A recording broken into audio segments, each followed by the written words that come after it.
அனைவருக்கும் வணக்கம். நம்முடைய முன்னோர்களை போற்றும் ஆடி அமாவாசையின் சிறப்புகள் மற்றும் நாள், நேரம் ஆகியவற்றை இந்த பதிவில் நாம் தெரிந்து கொள்ளலாம்.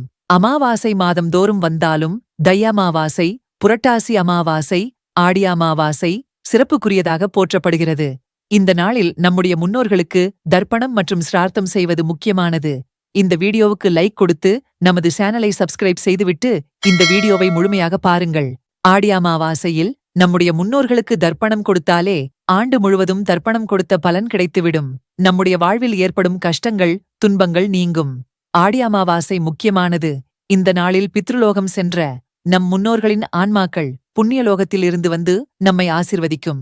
எனவே அன்றைய தினம் கடல், நதிகள் உள்ளிட்ட புனித நீர்நிலைகளில் நீராடி முன்னோர்க்கு திதி கொடுப்பது மிகவும் சிறப்பானதாக கருதப்படுகிறது. அமாவாசையில் வேறு எந்த முக்கியமான வேலை இருந்தாலும் அதை சற்று ஒதுக்கி வைத்து முதலில் தர்ப்பணம் கொடுங்கள். பித்ரு வழிபாட்டை செய்த பிறகு அன்றைய நாளில் வேறு விஷயங்களை செய்யலாம். அனைத்து மாதங்களிலும் பித்ருக்களுக்கு திதி கொடுக்க இயலாத சூழ்நிலைகளில் உள்ளவர்கள் கூட இந்த ஆடி அமாவாசையில் தர்ப்பணம் கொடுத்தால் பித்ருதோஷம் முழுமையாக நீங்கி குடும்பத்தில் மகிழ்ச்சி நிலைக்கும். நீர்நிலைகளுக்கு சென்று தர்ப்பணம் கொடுக்க இயலாத சூழ்நிலைகளில் உள்ளவர்கள் வீட்டிலேயே தர்ப்பணம் கொடுக்கலாம். நாளை அதிகாலை 3 மணிக்கு மேல் அமாவாசை திதி பிறக்கிறது. ஜூலை 25, 2025 அதிகாலை 1:48 மணி வரை அமாவாசை உள்ளது. ஜூலை 24ஆம் தேதி வியாழக்கிழமை அன்று காலை 7 மணி முதல் மதியம் 12 மணிக்குள்ளாக தர்ப்பணம் கொடுப்பது சிறப்பானதாகும் என்று நமது ஆன்மீக பெரியோர்கள் தெரிவிக்கின்றனர்.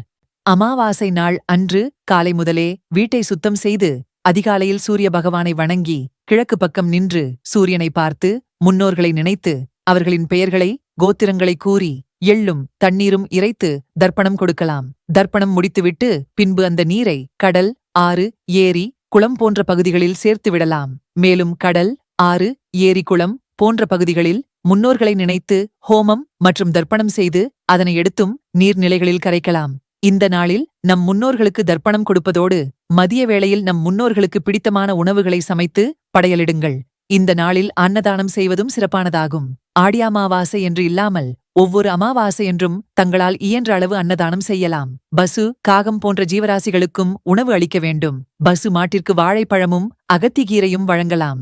ஆடி அமாவாசை நாளில் முன்னோர்களை வழிபட்டு அவர்களின் ஆசியை பெறுவதுடன் பித்ருதோஷம், பித்ருசாபம் ஆகியவற்றிலிருந்தும் பலவிதமான துன்பங்களில் இருந்தும் விடுபடலாம். உங்கள் குடும்பத்தில் அமைதியும் சுபிட்சமும் பெருகும். இதுபோன்ற ஆன்மீக தகவல்களை பெற நமது ஈசனை தேடி சேனலை சப்ஸ்கிரைப் செய்து கொள்ளுங்கள். திருச்சிற்றம்பலம்.